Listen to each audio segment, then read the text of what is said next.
you have to evaluate what's more important to you in life, you know. And for me, it's like my health. It's the ability to go to the beach with the kids and have a smile on my face, you know. And for a while there, that was not the case. I've had a lot of successes, but those successes have been just really hard, grindy, like working my ass off to get there. It hasn't been this like smooth sailing road, you know. And I really appreciate that because it's shaped who I am.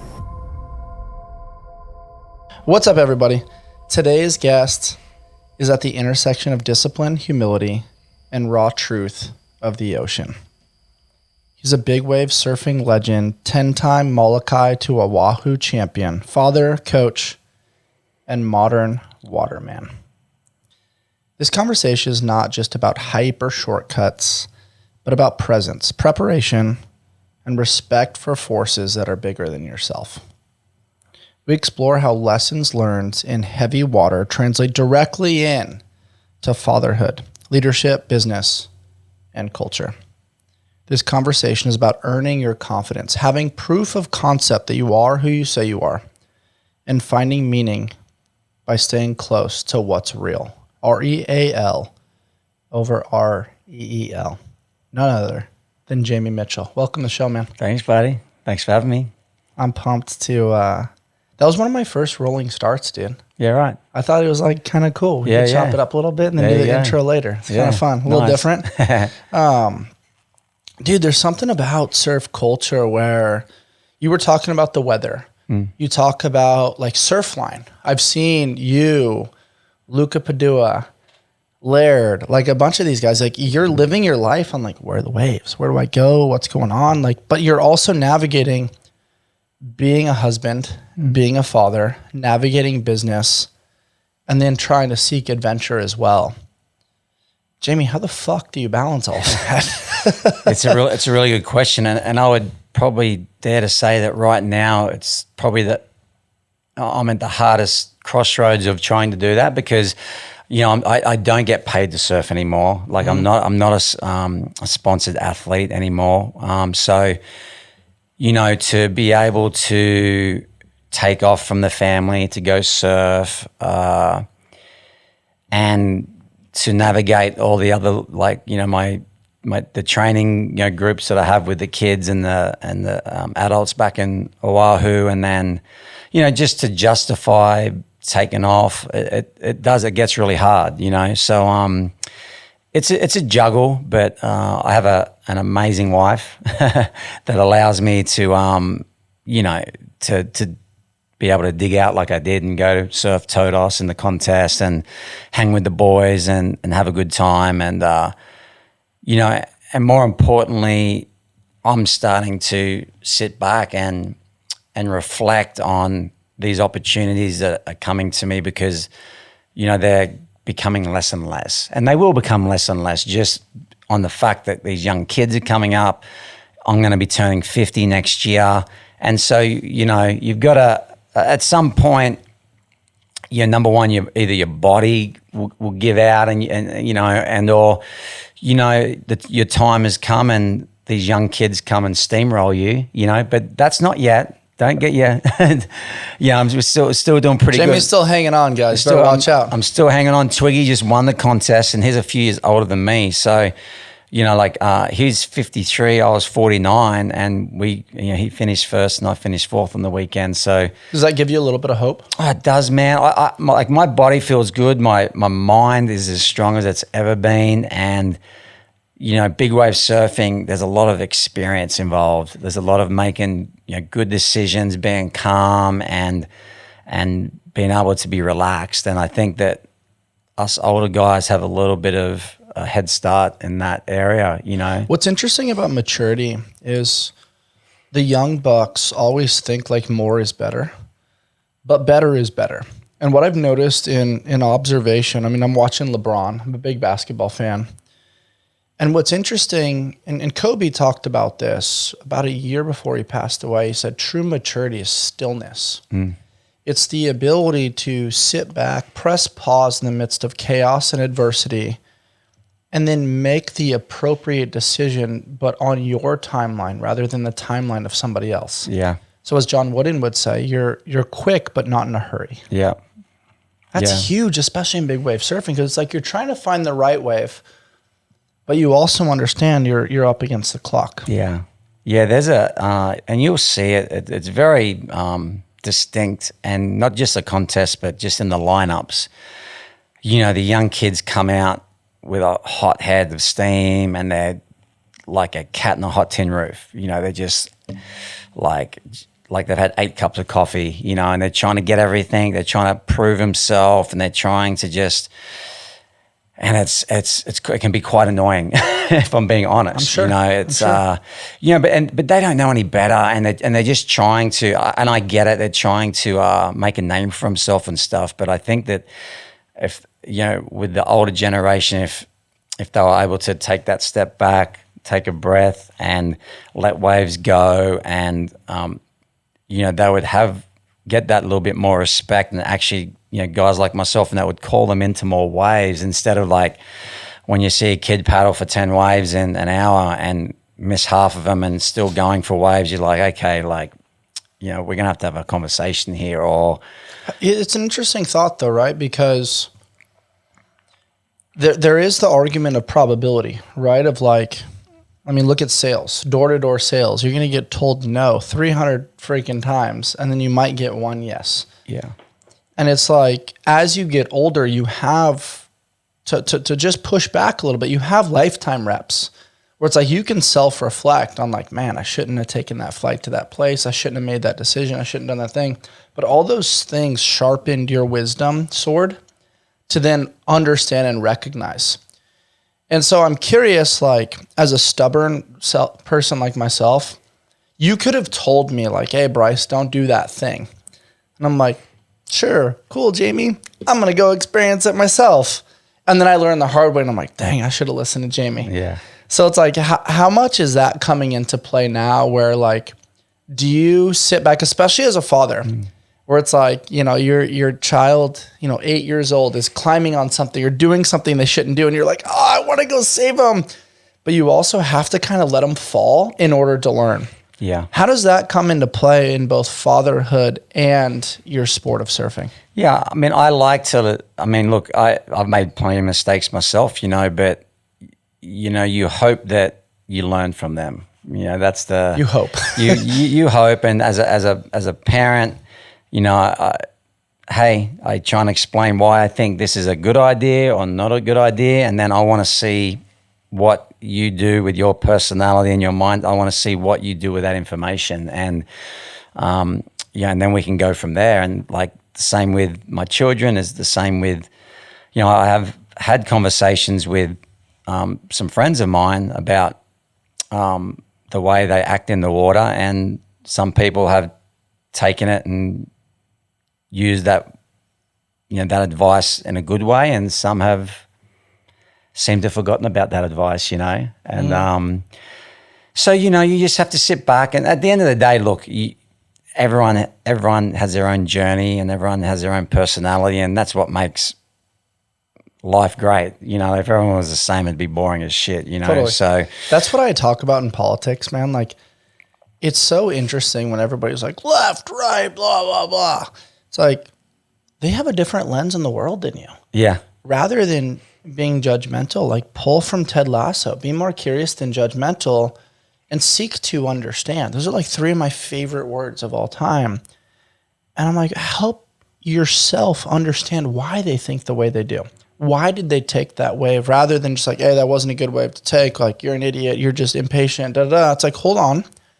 Try to see their lenses, right? Like, put yourself in their headspace to better understand the decision-making process. And then they'll probably correct their behavior sooner, because you get to the root cause rather than judging just the outcome.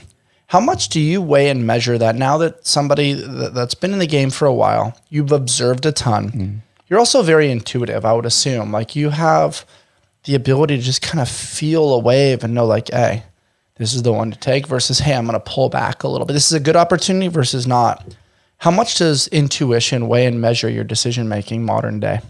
Yeah, I mean, it's definitely gotten a lot better, you know, and as you get older, you know, your decision-making and just really just the ability to take a punishment and get, after you've been injured a lot, you don't want to be injured, and I'm coming off a bunch of back-to-back injuries in the last 5 to 6 years that slowed me down a lot. And I just don't like being hurt anymore. And so like for me, my way of choosing decisions have become a lot better than they did 15 years ago. 15 years ago, if there was a 50-50 chance, I'm gone and worrying about the consequences later. Yeah. Whereas now that's the opposite. I mean, maybe if I'm in the eddy or if I'm in some like really important contest, like that mindset switches a little bit, but in every day just going out and surfing,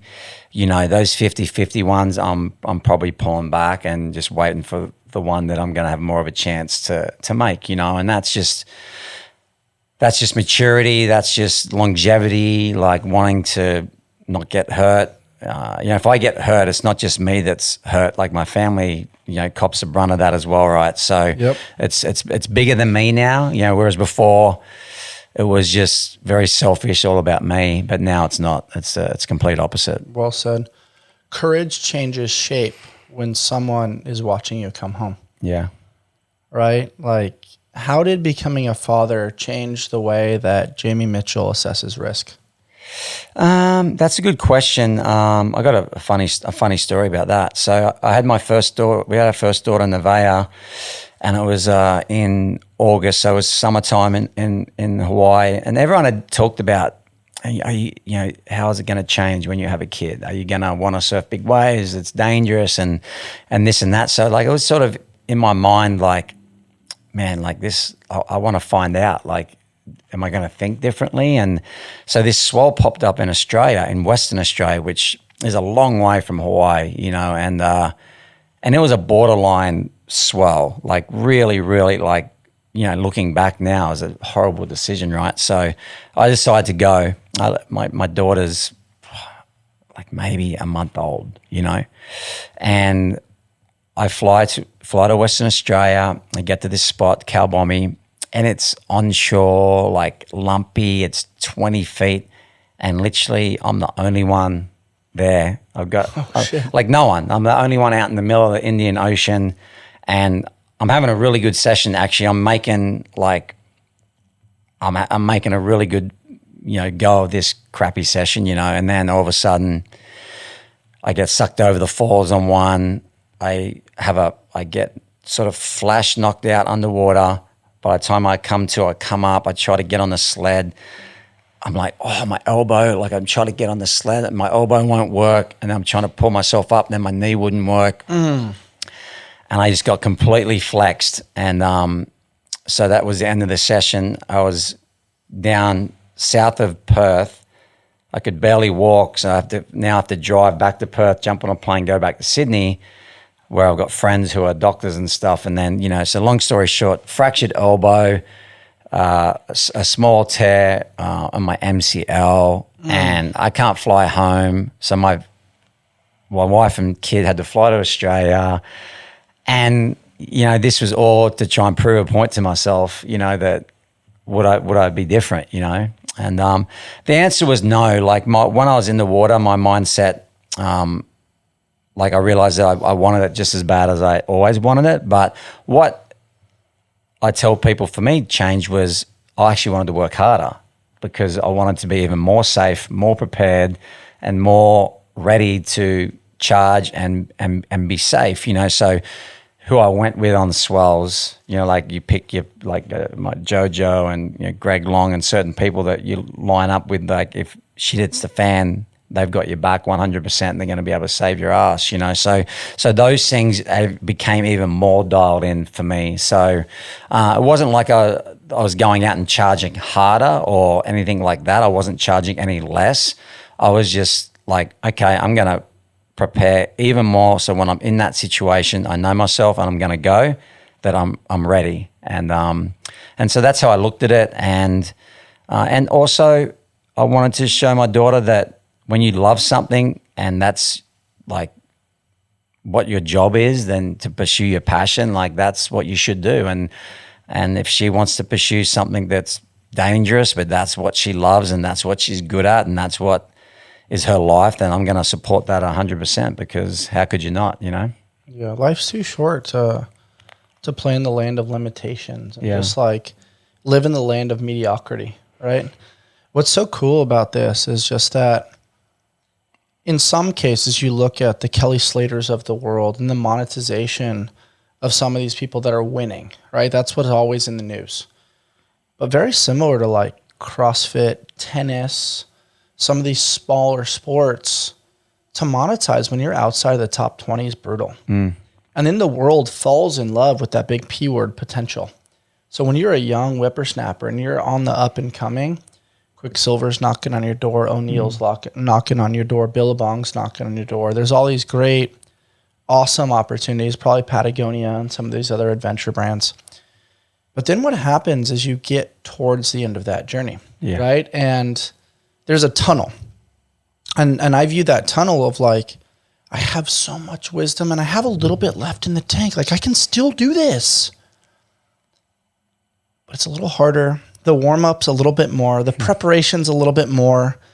You might need some stem cells or some BPC 157, trying to hook the joints up a little bit, maybe a little bit more collagen. But to me, Jamie, that's the lonely chapter. Yeah. Right? Where, hey, I don't really align with this, the 18-year-old that's up and coming that, you know, has zero fear because they don't have a family. They're just trying to make it. But I also don't quite align with the multimillionaire that's won every surf competition and now has every sponsor under the sun and their company's gone public 3 times. So you're in this like, I don't know, the region beta paradox where it's like, you're not quite there, but you're also not there. And you're kind of here, but you have this obligation, this responsibility to be a father, a husband, and a leader. How have you navigated the messy middle like that? Because that's the lonely journey that I think a lot of men play with, that they don't find relatability.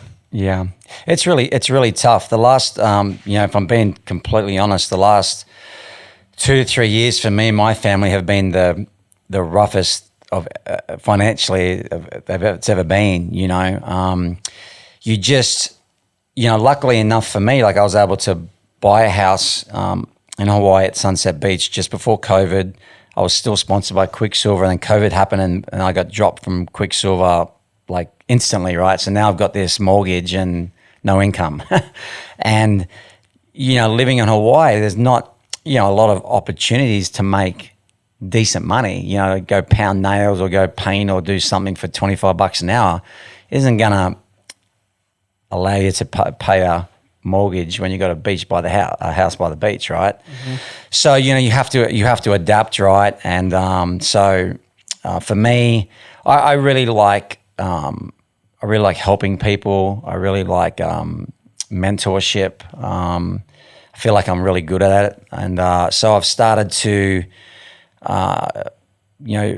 some training groups on Oahu with the local guys and girls. I do a training group for my kids. I started with my kids. It's called the North Shore Nippers. It's like what It's like what I grew up doing in Australia with the Surf Life Saving. So I do it, with the kids. So it's ocean awareness, and I've had to try and reinvent myself to survive, right? And so it's tough because, and I'm not a local from Hawaii, right? I'm a transplant from Australia, right? So you have to tread lightly in the way that you do things as well. But but also I'm trying to do stuff that's good for the community as well as also put food on the table for my family, right? So, but I'm definitely leaning into the mentorship, having people come and stay with me to train and to go surf, and just recently also me and Barton Lynch, who's a world champion surfer back in '88, I think it was. Me and him have had an opportunity to get into a bit of the real estate game in El Salvador. So, cool. Yeah, so we're selling some land in El Salvador with a partner of ours from over there. So really just hustling, man. It's been a real hustle, and then trying to like do like what I did on the weekend, like still chase a swell and do what I love to do, and still be involved in that, because that's a pure love of mine, you know. So it's hard when you try and, you know, encourage kids to go on the path that we went on, because it's even harder now to earn money in surfing, especially big wave surfing, than it's ever been. So I admire the hustle, and more importantly, I admire the honesty. Yeah. Right? Like, reinventing yourself at 49 is tough. It's hard, man. Like, there's no one's paying SEP or Roth ROI to me. There's no like long-term net, you know, nest egg for me, right? Like, so it's and it comes fast. It just hits you, right? Like, you just go, wow, like I'm 50 and in 10 years I'm 60, and like, instead of starting to work harder, you should be backing off, right?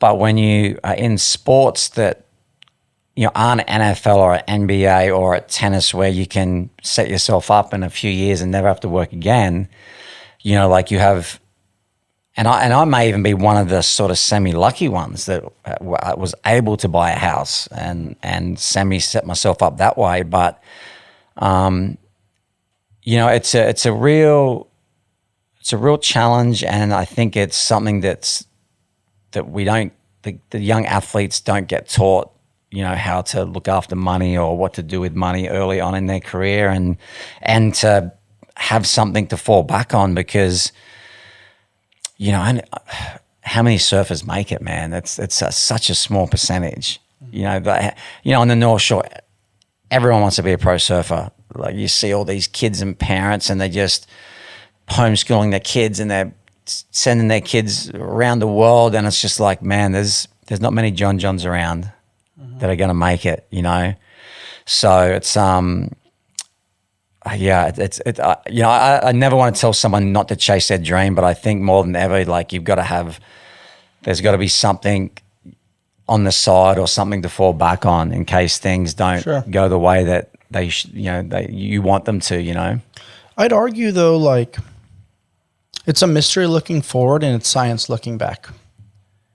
Knowing who you are, like, I look at you and I'm like, you're youthful. You still understand how to dress young. The relationships that you've made. I mean, some of the names that we were talking about, like Laird Hamilton, Shane Dorian, Brandon Lillard, JoJo Roper, like, there's something to be said about like true meaningful human connection.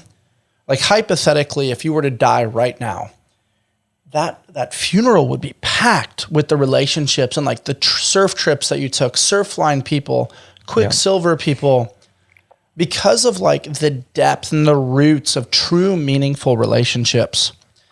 And that's tough, right? Because like the hustle's still there to monetize for your family, put food on the table, pay forward all the lessons that you endured kind of in the school of hard knocks.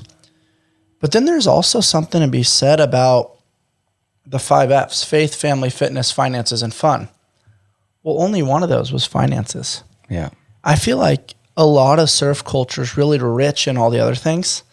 And I mean, now 300 plus episodes deep on the podcast, there's been a few people that are really wealthy financially.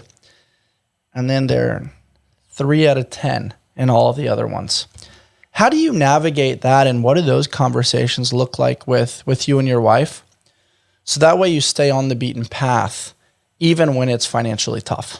Yeah. It's, you know, the Costa Rica thing for us that we were speaking about before was actually to be able to rent our house out in Hawaii, to be able to get that chunk of money to help us like actually pay the mortgage, right? So like, totally. So then and then I went to Costa Rica and the opportunities there I was doing a lot of like doing my own. I was doing the nippers and doing a lot of training while I was there. So it was like a working holiday for me as well, right?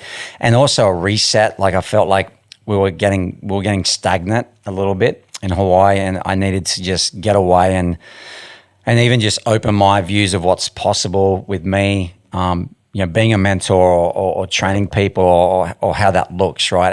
And we did. We come back from Costa Rica reinvigorated and ready to go, and I sort of really leaned into the kids training through the summer and into my surf fit training that I do with a bunch of the guys and girls back home as well. So, you know, it was a really good reset for me. But, you know, look, and still right now, like our house is rented in Hawaii because it's a better financial situation for us. You know, we live on our property, but we live in a 20 by 10 container home, like a tiny home, right? Which is also really smart. It's right. Yeah. Modern day real estate, people talk about co-living, people talk about all these different ways to make it work. It's like real estate's not going anywhere. And it might take a little bit of sacrifice, but it's also really smart. You could go work a 9 to 5. You could probably drive some Uber or do something like really kill yourself to make that cash flow. But then look what it does to your life. You're not living anymore. You're existing. You're just living to make it to the fucking pillow at night. Yeah. And you're a slave to the system. Yeah. And what I love about surf culture is the disruption of like, hey, I'm not doing that. I'm not going to be that version of the example to my children. And I'm not going to be a partner to my wife doing things that soften my song. I'm going to let that light shine. And that to me is really admirable. Yeah. No, we've had some really hard conversations, and, you know, and it comes down to, so I was a really good friend, my best friend on the North Shore, he's a painter, and it come to the point where I was like, hey dude, I need to work, you know, can you help me out? He's like, yeah, no worries, I got you covered. And so I was painting, and at that time my back was in like serious pain, and so I'm miserable, dude. I'm like going to work 9 till 3 and just like in agony, and coming home, and I didn't want to do anything, you know, and my wife was just like, oh, this is brutal, you know. She was just like, oh man, you can't keep doing this. I'm like, but I got to, you know, we have to. If I'm not doing this, we got to sell our house, you know. And so, you know, it just, where we are now, from going to Costa Rica, coming back, you know, hustling even more, and, you know, getting out of the house into our tiny house, was that I'm so much happier. You know what I mean? Like, you know, I don't have to go and bust my back and be miserable and just not doing what I want to do, and we're okay with being in this smaller space with our kids, because, you know, I'm happier. I'm happy with my kids. I can go to the beach with them. And you know, so, you know, going back to those 5 F's, you know, like it's, you know, right now, like, yeah, financially we might be struggling a little bit, but the fun and all that stuff is back. And to me, I'm like, honey, I could pitch a tent in my backyard as long as I can go to the beach, I can surf, I can go with the kids. I'm not like having to come home and lie down for 2 hours to rest my back and not be able to go to the beach with the kids, right? So you just have to evaluate what's more important to you in life, you know. And for me, it's like my health. It's the ability to go to the beach with the kids and roll around with them and do jiu-jitsu and have them wrestle with me and just have a smile on my face, you know. And for a while there, that was not the case, you know. Mm-hmm. So I can't help but be like a golf clap fanboy over here, because I'm hearing man search for meaning. I'm hearing I will do whatever it takes to provide for my family. I'm hearing I could very easily hide this behind the curtain, but I'm willing to publicly talk about it because there's a lot of other people going through it that don't talk about it. Yeah. And then I'm also thinking about Russell Crowe's Cinderella Man. Mm. Right? And dude, I get teary-eyed thinking about it, but there's a scene where it's during the Great Depression, and he's trying to box and make some money, and he breaks his hand, dude. And he's trying to go down to the shore and be able to move sandbags and do different things, but he's got a broken hand. And he comes home one night, and he's like sharing with his wife, like just the ailments that he's experiencing. And, you know, not every day was guaranteed. They picked guys just based on whatever, or at least that's what they show in the film. And then they wake up in the morning and the power goes out because he couldn't afford to pay the power. Mm. And his wife, fortunately, was able to kind of throw together some pancakes. And Russell Crowe goes to reach for a pancake, and he hears his daughter say, "Daddy, I'm so hungry." And he grabs a pancake and gives it to her. And she goes, "How are you going to work today?" He goes, "I'll figure it out." Yeah. And I can't help but relate that to this, like the whole thing of the last like 24 hours, dude. Like I got home late last night. We've got stuff everywhere. My wife's working nights right now as a nurse. I don't even think I've seen her more than 15 minutes because we're in the hustle. We're trying to make it work too. Yeah. And all of a sudden I saw on Instagram that you were in town. I was like, I'm going to send him a message, just kind of do a pulse check. And Jamie, literally the next second, I like immediately posted it to my story. You can see like the tears in my eyes. This guy posts this thing on his story and it says, I peeked to look in your cup to see how much was in there to see how I could help. You looked in mine to measure if you were better or worse than me. We are not the fucking same. Yeah. And I feel like we've had that. Like I've not met you formally, but we've got the connection through JoJo. We know some of these guys and it's just like we've stayed connected on Instagram. Just a little pulse check. Hey, I'm rooting for you. Hey, what's going on here? What's going on there? How did that really be in your heart and your soul? Like where did you develop that surf culture and just like that real love of like, I give a shit about other people. Yeah. And in doing so, like, I am so confident that you're always going to be okay. Yeah. I've just, you know, as a young kid, I always did sports. So I was always able to like, I was traveling and staying with families and you know, my parents were hard workers, dude. They were just, my mum worked in a bakery. My dad was a sheet metal worker, air conditioning. And I saw how hard they worked to give me and my brother everything, you know, like there was nothing that we didn't ask for. I mean, that we didn't ask and work our ass off for. Like if I needed a new board because I was doing a contest and I'm getting up at 5 o'clock and swimming 5 days a week before I go to school, they were going to get me that board because I'm busting my balls doing it, you know. And your words and your actions were in alignment. Yeah, it's not like I want a new surfboard or I want a new this. It's like, no, like, you know, I'm training twice a day and as a teenager when other kids are just goofing off, you know. And then I just saw how hard they worked, and then I just saw the gifts that, like, when you're traveling and going to places that, like, someone says, hey, you can stay on our couch, or like today, Dustin, hey, you can borrow my car. Like the smallest little things that mean such a huge difference when you are in a bind, or, you know, you don't have, like when I was with Quicksilver, dude, I was the one, I'm like, hey, dude, I got a expense budget. Like, come stay with me. I've got the car. You can come stay in my hotel. You know what I mean? Like you put a helping hand because you had the means. Yeah, 100%, dude. And I had friends that were trying to get into the game, and, you know, they weren't able to do that. I'm like, hey man, like, come with me. Like I've got the ride right now, and let's do it together, you know? And so I know what it's like to have the means to help people, and also like to need help, you know? And, you know, I've always said, you know, like, you know, you turn up in another country and someone picks you up from the airport. Like, wow, that's like huge, you know, it seems so little, but that's huge. And then, hey man, like, yeah, I'll take you to my favorite food spot, or you come stay on my couch, and hey, you need a car to get somewhere. Like, just those little, like, just reach outs just means so much. And I just have realized that if I can do that, then I have the duty to do that. And not that I have to, but I want to, you know, like, so, you know, when people are coming through Hawaii, and, you know, if they need any help or whatever, like, and if I'm able to do it, you know, then I'm going to do that 100%.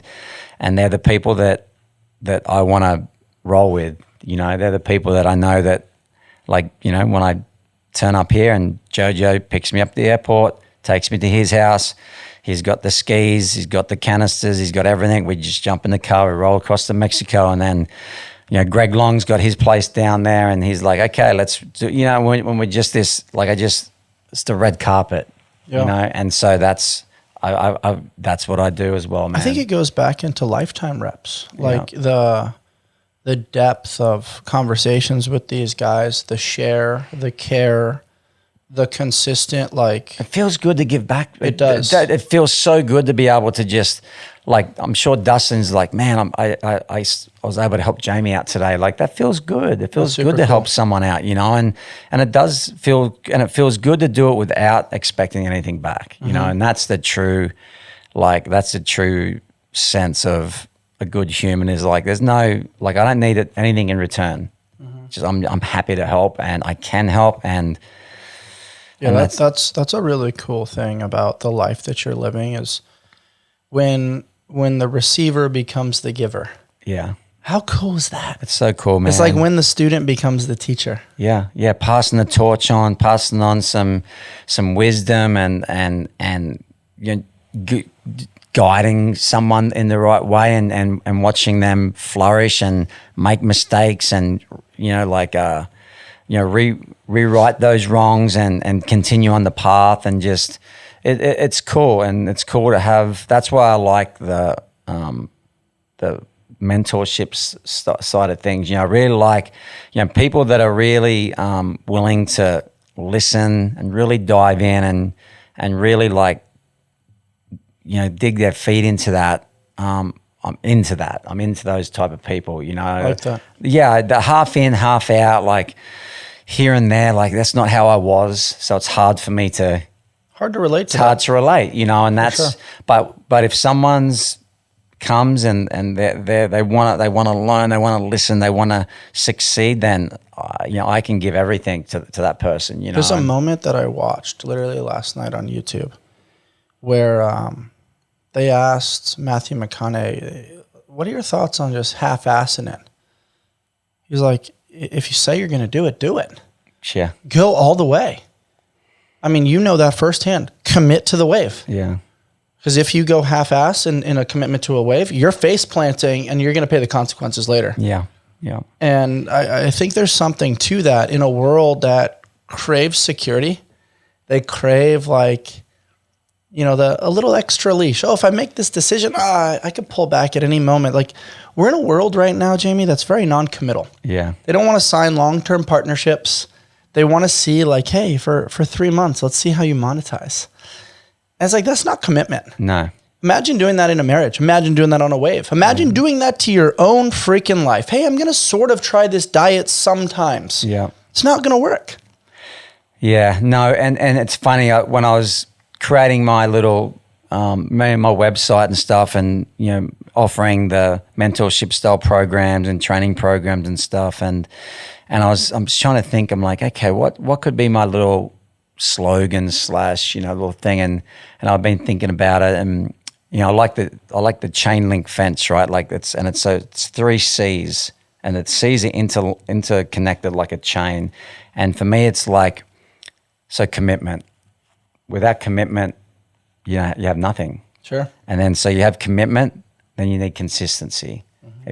If you you know, anyone can be a hero for a month, but you need to be able to be consistent. And then I think another really important thing is community, right? To do it with people, to do it with other, and bring people together. And so that's my little thing I say to people. I'm like, hey, you got to have commitment, you got to have consistency, and you can add in some community there. And then the 3 pillars of, like, a good foundation, you know? I love that, man. It's so cool to see you transition into a brand builder, an entrepreneur, and taking this reservoir of experiences and adventure and creating an organic framework. Because a framework is hard. I would argue, like, I'm very much this way. I'm more of a visionary creative than I am an administrative, like, here's the system, follow steps 1 through 10. And so I think it's really cool when creatives find the way to, okay, this isn't really my forte, but I'm going to play. I'm going to actively be a participant to make the knowledge digestible to the receiver, so that way they know what they're signing up for. Otherwise, it seems like this woo-woo, oh yeah, it's innovative, it's connective, it's sort of intuitive, and he'll give me some tricks of the trade, but then they leave and they're like, wait, what did he say again? What was the thing?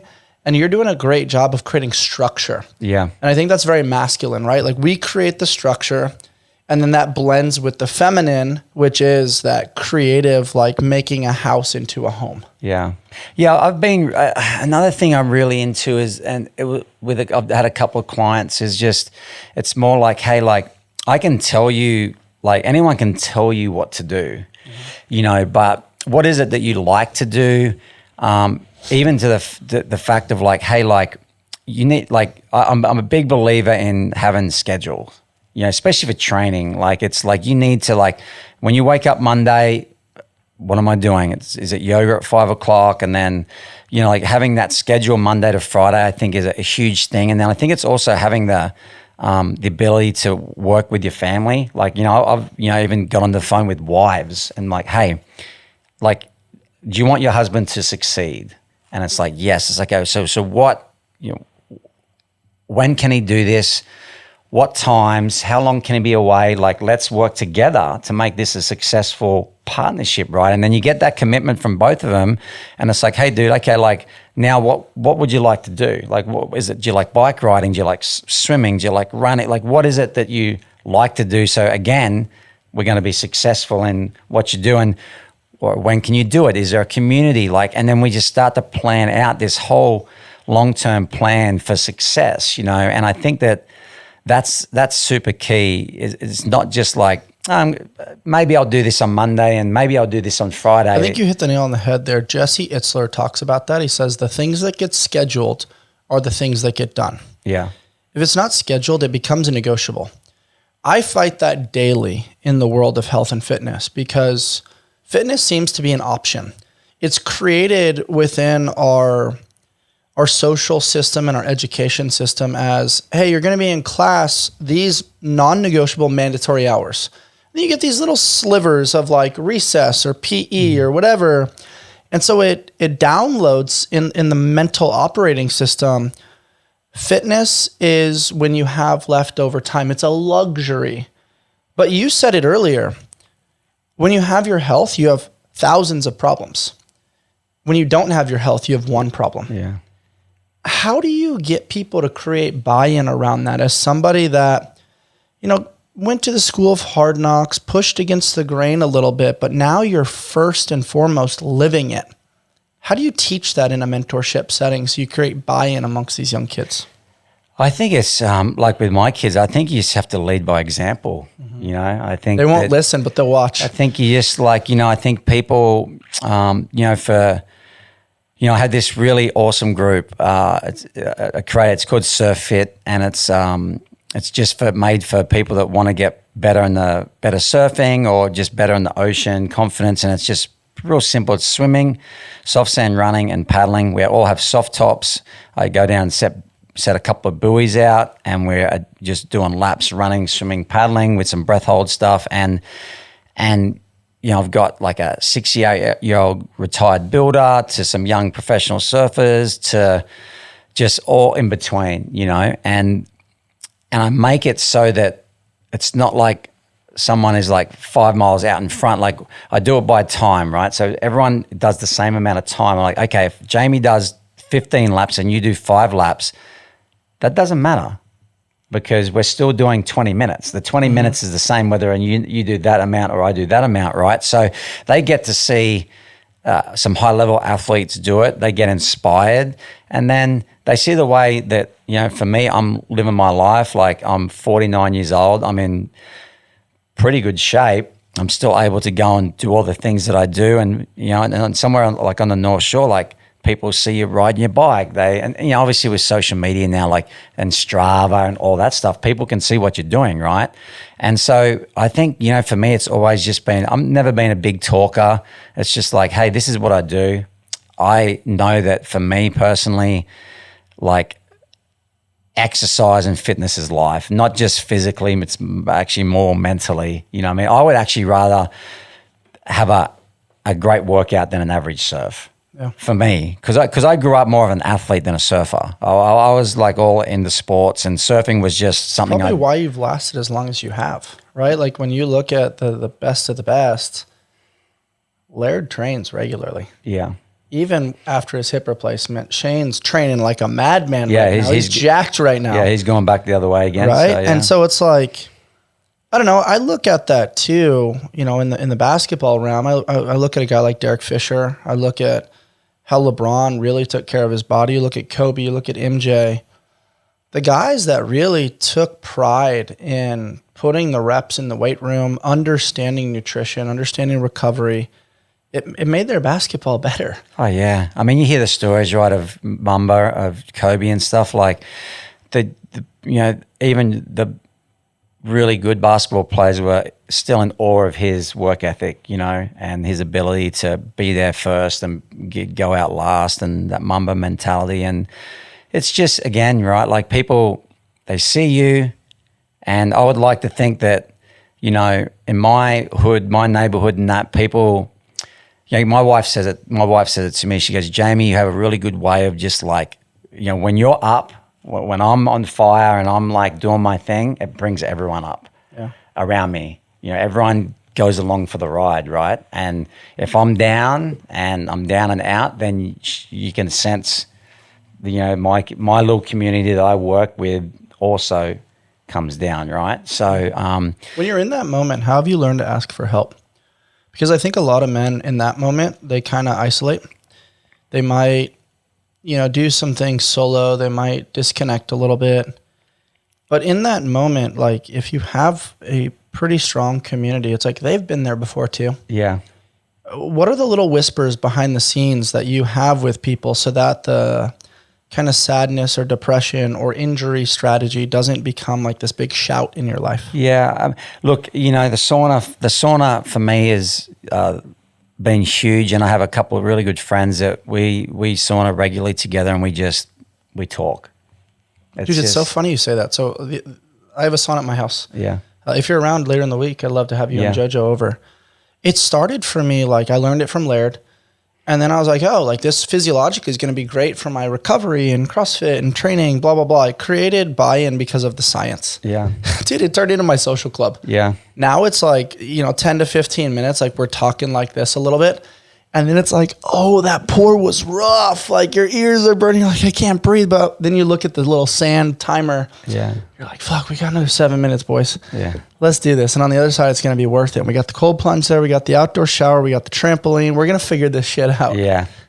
Yeah. No, for me, it's just been, you know, and it's for my friends as well. Just sometimes I've gone into the sauna, like, you know, with stuff to say, and then, you know, my buddy's got off first and he's having a rough day, and I'm like, okay, it's not my day today to talk, right? Yeah. So I just listen to my friends, and then other times it's just, you know, however it works out. But the sauna has been a really safe place that we feel safe to talk about everything, you know, family, you know, what's going on with your relationships and stuff. We all know that once you step in that sauna, and nothing comes out of that sauna, you know. So true. I call it the truth box. It's the truth box, man, and it's a really cool thing for men and adults, and you know, my wife jumps in with her friends as well, and I'm sure they're in there doing the same thing, you know. Totally. And so yeah, I think, you know, and also I really, you know, like, you know, I've seen a couple of my friends that were really consistent, maybe the most consistent with my training group, fall off the last few weeks. And I've been this one guy he was really super energized and good for a group, and he hasn't been coming, and I can tell he's in something's going on. It's a weird funk, and I've been trying to text him and get him back, and it's like, and I nearly had him, but then I left back for this trip, you know. So I'm trying to be aware of my surroundings and not just be so in myself that I miss my friends and my people that might be struggling or going through something, and just could be just something as a text, or hey man, you want to come sauna ice or something like that, like just totally. Yeah, you know, I think that's huge, man. And I was thinking about this. I was talking to my wife the other day, because we're in a world right now where ghosting culture is huge. And sometimes I'm like, man, like I'm reaching out to this person. I know they're going through it. I want them to come sauna ice. I know it will help them, but they're not responding. And then I see, you know, social media, or I see them in person, and it's like, I can feel their energy and I want to just like give them a hand. And then it leads to like, personally, you go through a little bit of like rejection culture. You're like, man, like, am I not doing a good job creating a safe space?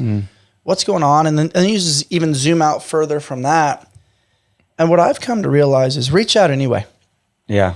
I'm not in control of how that's received or judged or whatever perception it's created, but I am in control of creating a safe space and an invitation. And on the other side of that, I usually realize it had nothing to do with me. Yeah. And that's been such a crucial learning lesson in putting out these invitations for sauna and ice, because you talked about giving. I remember back in the day when I was in it and I didn't have access to a sauna and ice, and my buddies would invite me and I went over there, and that subtle bit of connection and disruption, man, my next week was always better. Yeah. And so being able to pay that forward, it's a personal lesson. Like, reach out anyway, even if you get no response. Yeah. Don't do it for something in return or even for their attendance. It's just a pat on the back, like, hey, I'm thinking about you. Yeah. We can, as men, we can do a lot better. Obviously, I think with that, and I've definitely more open to, like, even this conversation, right? Like, just talking about my struggles and stuff. Like, for me, it's even a little bit of therapy just to talk about it as well, right? So talk about it out loud and stuff, and but you also, talking about it, like I'm fired up, about the next steps, as bad as as challenging as it's been, my whole life's been a challenge, it's always been like, I've had a lot of successes, but those successes have been just really hard, grindy, like working my ass off to get there. It hasn't been this like a lot of people, but like, it hasn't been this like smooth sailing road, and I really appreciate that, because it's shaped who I am, and it's trying, and my daughters get a little bit bummed because they don't have the space that like we would in our house. And I'm like, hey girls, like, you're gonna be stronger for this. You're gonna understand like what mum and dad did to get through this moment in time, and some meaningful life lessons. And trust me, sure. you're gonna appreciate like the, you'll understand one day, like what we're doing right now, So I like that. Yeah. Jamie, something that's been coming to mind in our conversation today, and I was thinking about it just now. Success means nothing if your kids are just spectators. How have you created a lifestyle where you integrate them within the gaps of some of the peaks and valleys that you and your wife navigate? Yeah, I just try and involve them in everything that's fun, like, and their friends. I think, your kids, who they hang out with, and their friend group really has a big direction of their life. So like I try and include it. I'm lucky I have a quad bike at home. I have a jet ski. So like, I'm able to, like, on those really beautiful days on the North Shore, I'm like, hey guys, call your friends. We're going down to the beach. We're going to go on the jet ski. The other day we went out and we were like 30 feet from humpback whales breaching. Whoa, and that's cool. And my girls had their friends on the back of the jet ski, right? So I'm trying to just like, I just try and include them into everything that's fun for me, but then also trying to listen and understand that not everything that's fun for me is necessarily fun for them, and trying to listen to what's fun for them and go, the other way with them, right? So instead of always, let's go to the beach, let's go surfing, let's go do this, my daughters are really into gymnastics at the moment, so and tumbling and stuff like that. So trying to sit back and listen to what their little mouths are saying to me as well. But I just try and have fun with them, man. Like, just really, really have fun. See the smiles on their faces and not be too serious about too much stuff. And I like that, because it makes humor your default emotion. Yeah. It makes play, which is the highest form of learning, an integral part of the family dynamic. Yeah. And what's so wild to me, like, I grew up where it was just like, we played hide and seek, we wrestled, we played capture the flag. Sometimes we're kicking a soccer ball, throwing a baseball, playing basketball. Like, sometimes we're doing arts and crafts and cutting things and doing all kinds of things. But that level of innovation has become tech. Not that it's wrong, but it's like, I mean, my family couldn't afford video games and stuff until way later in life. So we had to find ways to navigate boredom. What's that like being a father now in a world of like, yeah, you want your kids to go explore and like hop fences and get dirty and like do all kinds of things with sandy toes. But then there's also like these little computer boxes, these iPads, these phones. What has your relationship been with social media in relation to your children? Yeah, it's tough. We and they, they see us on it, right? So as soon as they see you on it, it's like, well, Dad, you're on it. Like, why can't? Stamp of approval. Yeah, and it's not social media for them. It's like, they like watching whatever it is on YouTube they like to watch, But yeah, my wife is very, very conscious of it, and we talk about it a lot, about when the time comes. Because a lot of our kids' friends they have Apple Watches. Yeah. So it's a real fine line. But we've talked about having a house where if other kids start coming with phones, that our house will be a no phone zone. You can put your phone in the box. If your parents need to contact us, we have our phones to be contacted by. But when you come to our place, there'll be no phones. Dude, I freaking love that. I do that at my house when people come over for sauna and ice. I use my phone specifically to like create an ambiance and play music on our speakers. But I don't know if you saw this. I'll send it to you on Instagram. I'll find the details on it. But Cristiano Ronaldo just created like a club. I don't remember exactly where it was in the world, but it's like, I think it's 6 figures to be a part of it. And literally it's no phones allowed. It's like, we're going to actually connect. We're going to talk about innovation and ideas and travel and business opportunities and real life experiences and have human connection. Yeah. Versus, hey, let's document the food that we're eating and the drinks and the experience and this lavish lifestyle. And he's made the price point so high where it's seemingly uncomfortable. And it's wild to me because from 1980 to 1996, like that was free. Yeah. Now we're monetizing to try to do what was previously free. It's so funny to me. Yeah, it's crazy. And I think we're all a slave to it. Like I'm probably on my phone too much, scrolling, and I need to be better at it as well. And so, just again, talk about leading by example, right? So, but we live on the North Shore. My kids can walk out of my house and be at the beach in like a couple of minutes. And, for the amount of time they do on screens, really in the scope of probably most kids, it's such a minute level. Sure. But you still, that minute level, we're like, hey, go and build something, or go and, like you say, arts and crafts. My wife likes, we have a little clay making machine like this. Cool. So they're doing clay and stuff like that. It's also very tangible. It helps you understand like touch and feel and texture. There's a lot of education that gets unlocked through active participation in those types of things. My wife's amazing with that stuff. She's just so like hands-on. Like she just took them to a festival on the Big Island. They went and for 3 days. They went to this like all women's music group, and she went over there and they camped and they did that, and so she's amazing at really like finding cool stuff within the community to do with the kids. And my oldest daughter, who's 10 now, is doing Tahitian dance, and that's cool. Yeah, so we're doing I like to say to her, I'm like, hey, we're doing a really good job. You guys are, man. I mean, I just stalked your Instagram a little bit this morning, and seeing that your daughter's jumping on your back while you're doing your pool workouts. Yeah, and you're not like, I got to create this boundary. This is my workout time. It's like, nah. Come be a part of it. Let's make it more challenging. Let's make it fun. Like, you can see daddy doing hard things, but simultaneously it's going to teach you breath hold. It's going to teach you technique.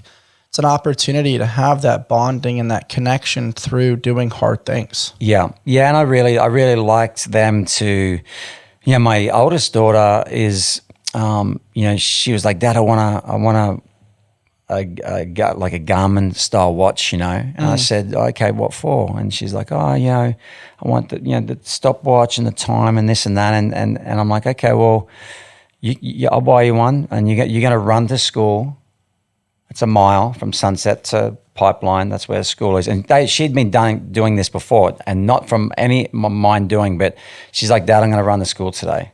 Wow. I'm like, okay, you're going to run the school. What, backpack? She goes, no, can you just bring the backpack and a spare pair of clothes? I was like, okay, yeah, I'll do that. I expected her to walk and jump on the bike and we'd go. And she ran the whole way. And so she started running and she got her friend. And so her and her friend would come to our house and they would run the school, a mile to school before school. Three days a week. What's so cool about that, Jamie, is how often do we hear like, oh yeah, I don't have time to work out. Yeah. And like at a young age, she's like, hey, I'm just going to seamlessly integrate this into my commute. Yeah. So cool. And so getting back to the watch thing, I said, yeah, I'll buy you the watch. She said, but Monday, Wednesday, Friday, you're going to run to school. Rain, hail or shine, that's your commitment. If you want your watch, you've got your watch if you do that. Mm-hmm. And so it was through Thanksgiving area. And so like one day there was a day off school and she's like, Dad, do I have to run today? I said, what day is it? She goes, Wednesday. I said, you know the answer. And she's like, yeah. And then Thanksgiving, do I need to run today? What day is it? Friday. Well, you know the answer. And so she went and did it, and then she earned herself a watch, you know? That's cool. And how have you been able to hold that boundary? Right? Like it's easy to think like, oh, you know, you're doing it the majority of the time. You're doing a good job, honey. I'm so proud of you. There's no school today. Like take a day off, go do something fun, or go run a different route with your friends. How have you been able to hold that boundary without being like a overbearing parent? Exactly. Yeah. So I had a conversation with my wife because there was jiu-jitsu is twice a week. It's Tuesdays and Thursdays. And it's like I said, it's only twice a week. And so there was a day, a month ago or something when her friend was over and Cassie had said to one of the girls, you don't have to go to jiu-jitsu today. And I heard that and I was like, okay. And so like, I didn't step in that moment and make a scene of it, but I had to grab my wife. I said, hey, you know what? I said, it's not about like the not going. It's the reaction that it has in the future. If she thinks she can just take time off for any reason, I said that now morphs into like taking a day off from work when you're older, or so I was just like, it's quitting once becomes a habit. Yeah, and I just said it's not like I know it seems like it's just one day. What's one day? I said, but I don't want to set their mind in motion that, well, I can just take a day off because of this and that. We've committed money to this thing each month and you've just got to go 2 days a week. I said, you can go 4 to 5 o'clock and you can play afterwards. But that hour is your commitment that we've made to each other and you've made to the coach, and we're gonna honor that. Yeah. And it's not a big thing. I'm not making a big deal out of it. And she was like, and she totally got it. She's like, yep, I get that. And I said, okay, so we're on the same page. She's like, yeah, we're totally on the same page. I said, so yeah. I said the friend can come with and watch, or they can come back after, and there's time to play. I said, but that hour, like, that's a commitment. It also instills a value system later on, because confidence is this thing that's borrowed from the work that you've already done. And if you have work that you've done throughout your childhood, when you get to adulthood, your level of confidence now, you seemingly feel like you're uncommon amongst the uncommon because you've done work that nobody else is willing to do, or that other people maybe cut corners on when it was convenient.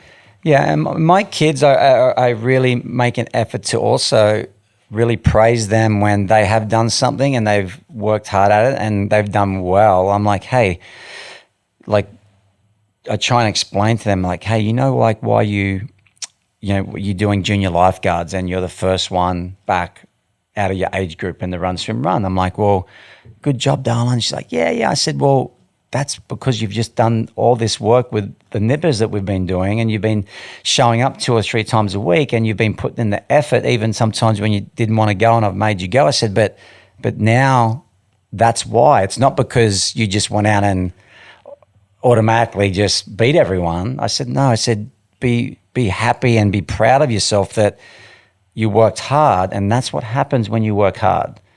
There's no participation medals. Yeah. You know, I'm not into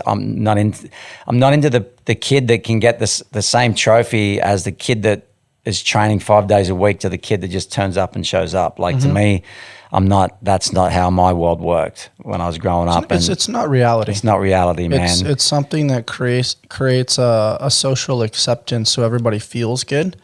But I think part of the teaching dynamic within the human experience is feelings come and go. You're not always going to feel good. No.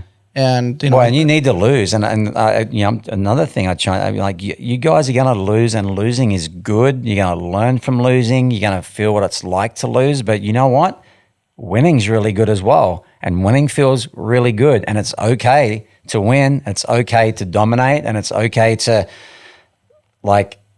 be feeling really good about winning because you've worked really hard. But you have to be a good winner.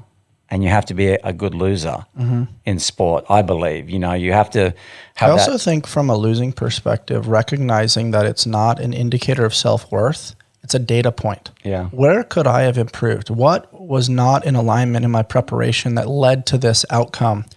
What I'm curious about for you and JoJo, you guys are chasing big waves, man. You get your ass kicked sometimes. And something that's coming to mind is calm is a skill that's trained. It's not a personality trait. You have to put yourself into those arenas. And I remember one of the first times when I first got into cold plunging, we had this makeshift freezer at my buddy Felipe's house. And we used the Flex Seal, and all of us would come over. We put a bunch of bags of ice in it that we got from the local gas station or liquor store.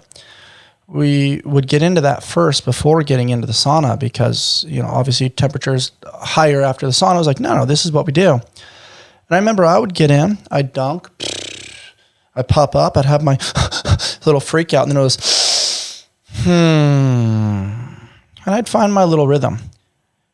And then the first time I watched JoJo do it, somebody that was very water competent, me not so much, he literally just got in nice and calm, sunk to the bottom of the cold plunge. He stayed under for 90 seconds. And then he popped up and he was talking shit to me. Not in a nasty way, but just yeah, I'm cool. I'm fine. One day you'll be on my level. Just little shit talking, little cheeky poking of the bear. And I remember that translates. Yeah. Now when you go to Mavericks and you're trapped underneath water, or your leash gets stuck on a piece of coral somewhere, or something happens, you get smashed up against a rock, you're oh, I've been here before. So looking at calm being a skill, not a personality trait, what comes to mind for you?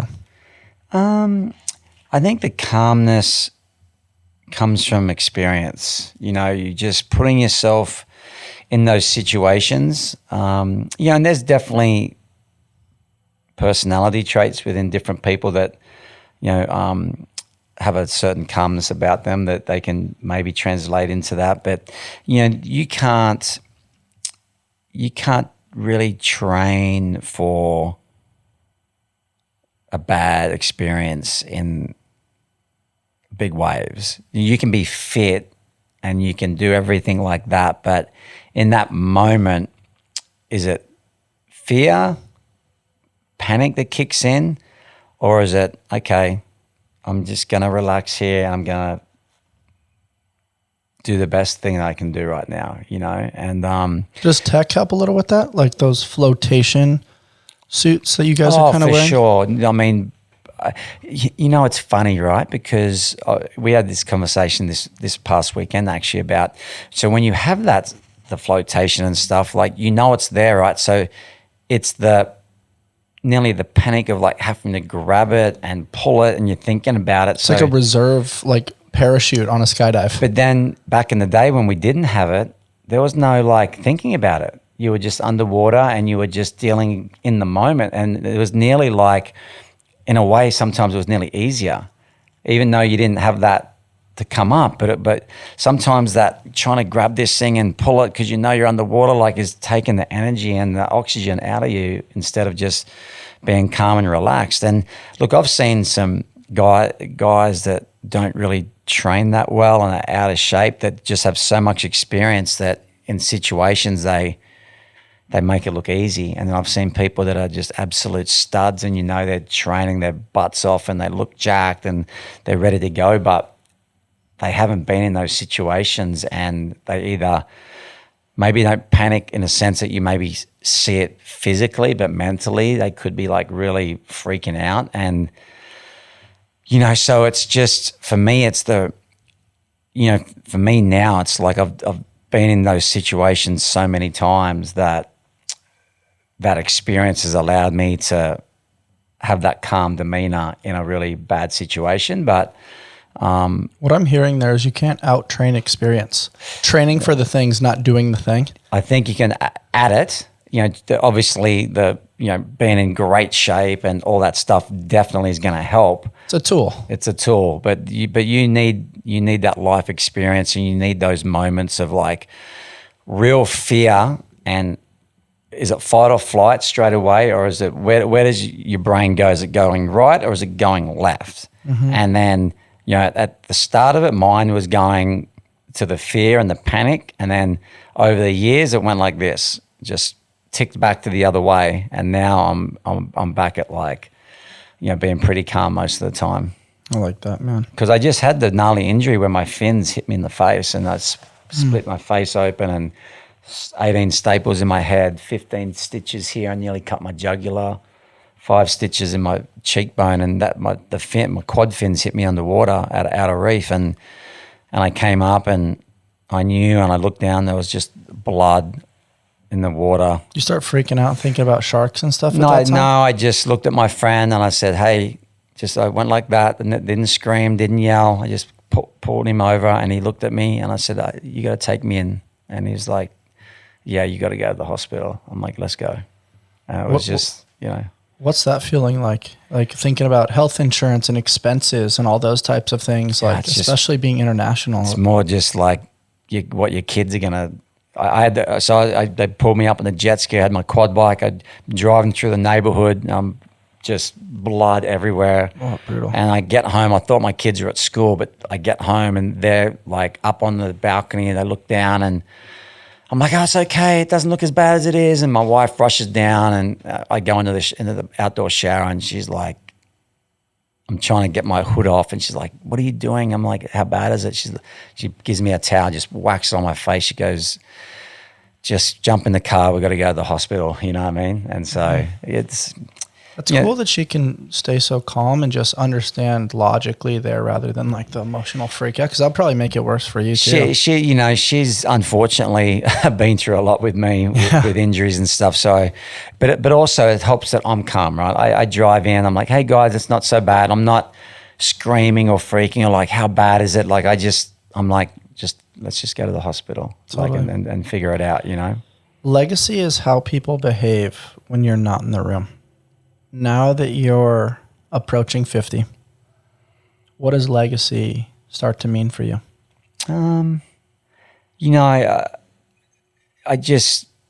want to be known as someone that was fun to surf with, was a good guy, and we had a good time, and I did things the right way in the water. And, if all my peers are going on a surf trip and they're picking people they want to go with, my name would be one of the first ones out of the hat. I think that would be a nice way to, to be remembered. And for me, the contests and this and that, it's fun along the way here and there, but it's more about that camaraderie and being a good guy and just having people want you to be around. I think that's the biggest thing, especially with big wave surfing. Like you want good people around you and people that can are doers. They're not, they're givers. They're not just takers, right? Like when you're looking at going halfway around the world and into the jungle, and you want people that are willing to take the shirt off your back and give it to someone else. Those type of guys, I love it, man. Yeah. What's next for you? What are you kind of playing in right now? Where can people find out more about mentorship and working with you? and connecting with the skills that you have to share and pay forward, but also the mindset that I think will have transferable skills into any arena, whether somebody's a surfer or not. Yeah, my website's jamiemitchell.com. I think there's a little bit of information on there, but just reach out to me via Instagram. You're really responsive, by the way. I really appreciate that. Yeah, no, I try to be really respectful of people's time and stuff like that. But definitely reach out via Instagram or go to my website and check it out. And like I said, I love helping people. I love trying to get people to elevate to another level. And man, I'm just, we've still got a little bit of waiting period left on the Eddie. Always hope that goes off. But for now, it's just, building, all my training stuff, the mentorship, all the land opportunities I'm doing in El Salvador. I feel like I've been around the world and seen all these places, been able to get in early and blow up, and I've missed those opportunities. And now I see that in El Salvador and trying to get in on the ground floor and get all my friends in early to make some good investments with land over there. So if anyone's looking for land in El Salvador, hit me up. And look, trying to be a good dad, stay in shape, stay healthy, be a role model, and just try and help people achieve their goals, man. I enjoyed our chat today. And dude, when you look at Entrepreneurship 101, we had the founder of Blenders on the show a few weeks ago, and he said, and I think I texted it to you, he said, entrepreneurship is just finding a way to figure it the fuck out. Yeah. And the fact that I'm texting you last night at 10 p.m. and we're able to make this happen today. Also, huge shout out to Ernest and our ALLSMITH team, people being able to support us, because I can't do it by myself. Yeah. You can't do it by yourself. We need family, we need tribe, we need team to make these things happen. And the fact that people are so flexible and willing to adapt is really special. Yeah. It's cool, man. That's the people you surround yourself with, right? Totally do. Yeah. Guys, if you enjoyed my conversation with Jamie Mitchell today, please rate, review, subscribe, and share with your friends. And as always, stay on the hunt for who you've not yet become. Till next time.